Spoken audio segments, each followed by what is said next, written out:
Bueno, como podéis medio intuir por el título del vídeo, hoy no vengo a hablar de una película en concreto, sino de 4. Vengo a hablar de varias películas y es que he decidido introducir una nueva categoría, digamos, o un nuevo tipo de vídeos al canal, en el cual no me voy a centrar en una película de estreno, sino que voy a hablar de películas que se han estrenado meses atrás y que por lo que sea no le he dedicado un vídeo individual o no le he dedicado una crítica especial por su estreno. Y son películas que, bueno, pues ya a estas alturas tampoco pega mucho que le traiga un vídeo en concreto, pero sí me gustaría hablar de ellas. Lo que, para no hacer un vídeo eterno, voy a hablar de ellas, pero de una manera un poco más escueta de lo que vengo acostumbrado a hacer. Una mera opinión, más allá de una crítica, digamos, un poco más específica de qué me parecen a mí las pelis, de sus puntos fuertes y débiles y, evidentemente, de darle una nota sobre 10 al final. Para este vídeo pues voy a hablar de 4 pelis que algunas pues hace tiempo que las vi, otras las tengo un poco más recientes y bueno, pues comentamos. La primera de ellas es Late Night with the Devil o El último Late Night. Esta película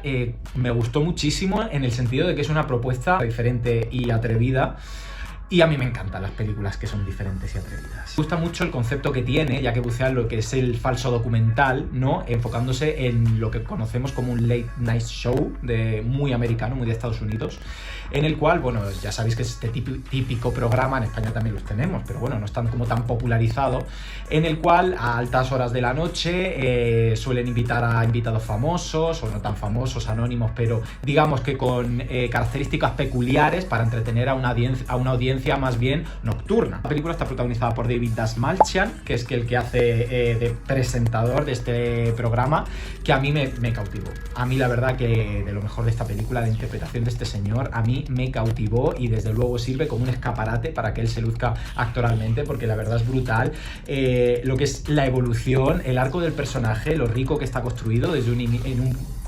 corto espacio de tiempo. Ya desde un principio te cuentan que sufre una tragedia personal y te presentan ciertas características del personaje y cómo se desarrolla, evoluciona de un principio a fin, desde el primer acto hasta el último, y es espectacular como está implementado en la película. Y es que al final pues nos va contando la historia de este hombre a nivel profesional y personal. A nivel profesional se ve que es un hombre pues que empezó sin una gran audiencia o sin un gran éxito y lo fue cosechando. Sí que es cierto que nunca llegó a ser como el líder, nunca llegó a ser el presentador top del país, pero es verdad que cosechó cierto éxito y el momento en el que se nos presenta en esta película es cuando ya está, digamos, en caída libre, cuando ya ha tocado techo y está, digamos, emitiendo un especial de Halloween en un momento en el que el programa está un poco casi en la ruina, ¿no? Pues la película nos va a presentar a una serie de personajes secundarios que son los invitados y todo va a cambiar cuando llegue una parapsicóloga con una niña muy especial. Pero bueno, la película pues se nos va a presentar un vidente, un mago, que es algo así como escéptico en cuanto a lo paranormal y va a servir como de contrapunto para con la audiencia de poner el foco como más realista o más objetivo contra la parte más subjetiva o surrealista o paranormal de todo, y de ahí evidentemente pues hasta un final apabullante en el cual todo explota y la verdad que es desconcertante, podría decirlo así. La peli tiene una intro de la realidad sociocultural de los años 70, porque la película está escenificada en los años 70. Viene a decir un poco cómo la cultura, la sociedad predominaba todo el campo de sectas, todo el aspecto satánico, la violencia en las calles, la violencia explícita, y cómo eso empezó a generar pues muchísima delincuencia, muchísima incertidumbre, muchísimo miedo en la gente, y eso pues ayuda un poco a entender la sociedad de la época y el por qué pues se enfocan en lo que se enfocan en este programa y hay los invitados que hay. En aspectos técnicos de esta película a mí me flipa en el sentido de que han escenificado lo que es un late show de los años 70 de manera brillante, o sea, a nivel peluquería, maquillaje, a nivel estético, van alternando entre el color y el blanco y negro, en función están dentro o fuera de cámaras, a nivel sonido, música, o sea, a ti te da la sensación de estar dentro, de ser realmente espectador de ese programa como si realmente lo estuvieras viendo en la tele. No, en muchas ocasiones no te da ni siquiera la sensación de que es una película y que se está representando un show, y eso es un aspecto muy a valorar porque al final consigue como un aspecto hiperrealista en el cual pues te hace partícipe de todo lo que pasa y eso le da un punto más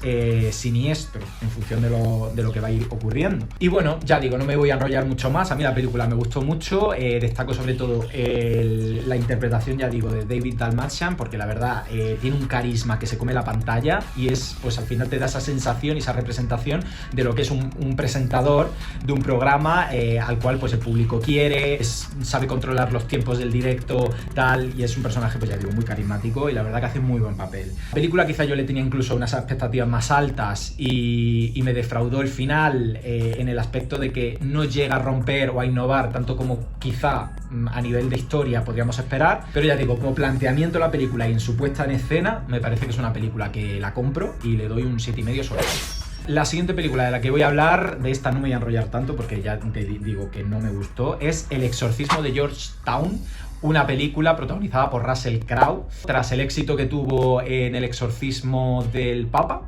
que esa película sí me gustó, de hecho tengo una crítica en el canal hablando de ella bastante bien. Aquí nada que ver, o sea, es verdad que retoma como un personaje, no es el mismo evidentemente, aquí hace de actor, o sea, es una película muy meta, él hace de actor que participa en una película de posesiones, la que hace de exorcista, ¿no?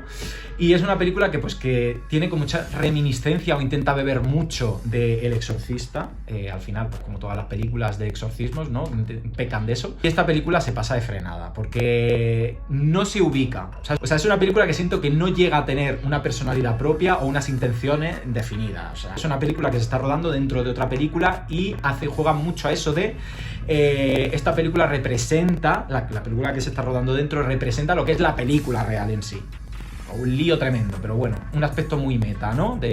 Igual que se hace en Scream, con las películas Stab y todo eso que representan a lo que es la película de Scream.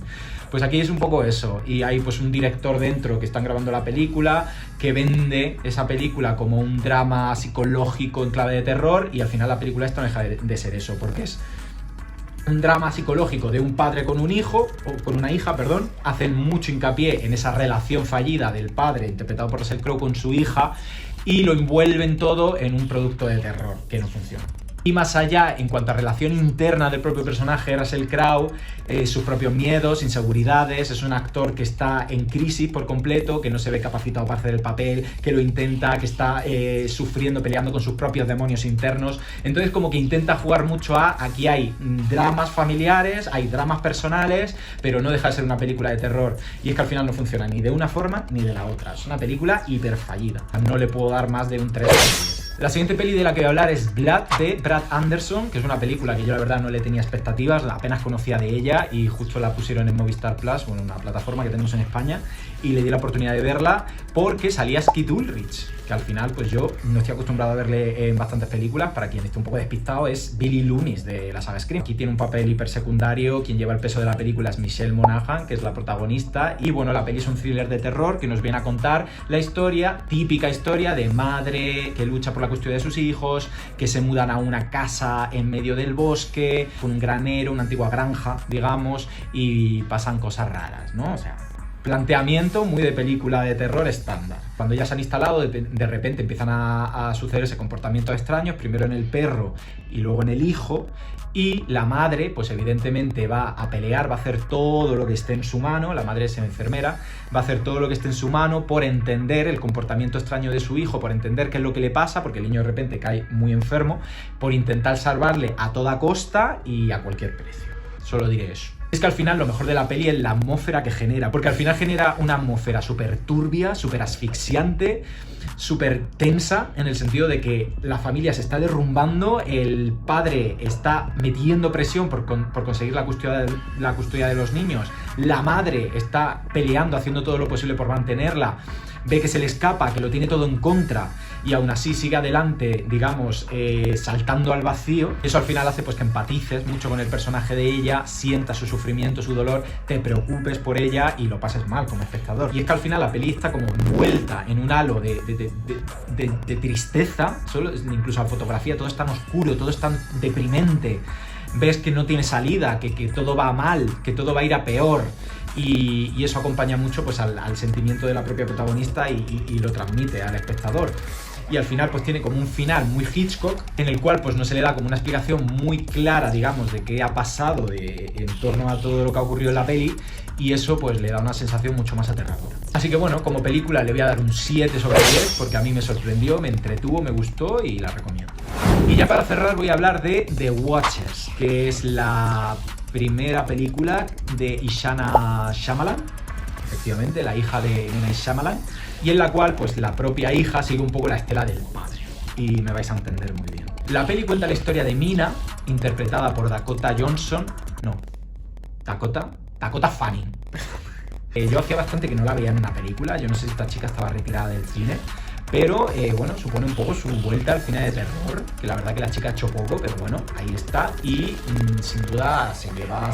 en la película. Bueno, de aquí en adelante el sonido cada vez fue a peor, el micrófono cada vez iba a peor, como podéis comprobar, el sonido en este vídeo ha sido una chapuza, el micrófono me ha fallado, perdonad de verdad,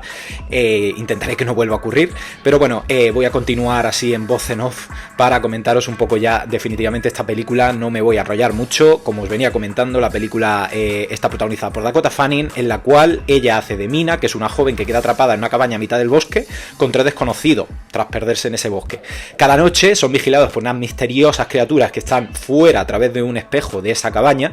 y digamos que no conocemos su identidad, no conocemos qué son ni cuáles son sus intenciones. Y aquí pues es cuando notamos que se bebe mucho de ese estilo Shyamalan. A mí personalmente es que me recordaba muchísimo a El Bosque, a The Village.